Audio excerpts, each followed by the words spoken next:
क्या आपको पता है कर्ण का जन्म कैसे हुआ था? कर्ण का जन्म कुंती को मिले एक वरदान के स्वरूप हुआ था। यदुवंशी राजा सूरसेन की प्रोतिस कन्या कुंती जब युवावस्था को प्राप्त हुई तो पिता ने उन्हें घर आए महात्माओं की सेवा करने में लगा दिया। पिता के आदेश अनुसार घर में जितने भी महात्मा, साधु, ऋषि, मुनि आदि आते थे, कुंती उनकी सेवा मन लगाकर करती थी। एक बार वहां दुर्वासा ऋषि आए।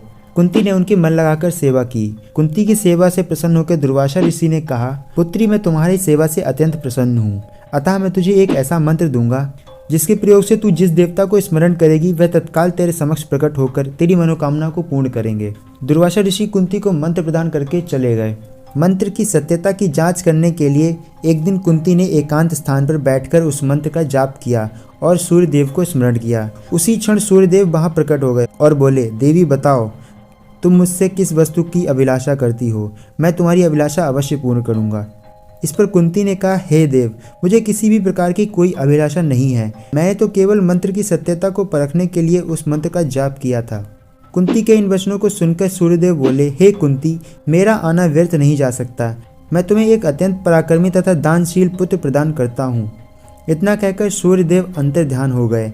कुंती लज्जावश ये बात किसी को नहीं कह सकी। समय आने पर उसके गर्भ से कुंडल कवच धारण किए हुए एक पुत्र का जन्म हुआ।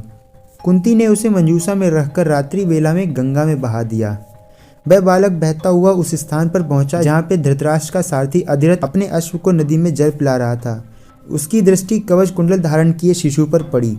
अधिरथ निसंतान था, इसलिए उसने उस बालक को छाती से लगा लिया और घर ले जाकर अपनी पत्नी को सौंप दिया। उन्होंने उस बालक को गोद ले लिया और उसका पालन पोषण करने लगे। उस बालक के कान अति सुंदर थे, इसलिए उसका नाम कर्ण पड़ा। कर्ण द्रौपदी को पत्नी के रूप में पाना चाहते थे, इसलिए द्रौपदी के स्वयंवर में भाग लेने के लिए पहुंचे। लेकिन जब कर्ण स्वयंवर की शर्त पूरी करने के लिए आगे बढ़े तो कृष्ण के कहने पर द्रौपदी ने कर्ण से विवाह करने से इनकार कर दिया। सूतपुत्र कहकर स्वयंवर में भाग लेने से मना कर दिया। इस बात से कर्ण आहत था। जुए में पांडव जब द्रौपदी को हार गए थे तब कर्ण ने द्रौपदी का अपमान किया और 5 पत्नियों वाली वैश्या कह डाला। कर्ण की इस बात से द्रौपदी और अर्जुन कुपित हो गए और कर्ण को महाभारत के युद्ध में अर्जुन के हाथों वीर गति प्राप्त हुई।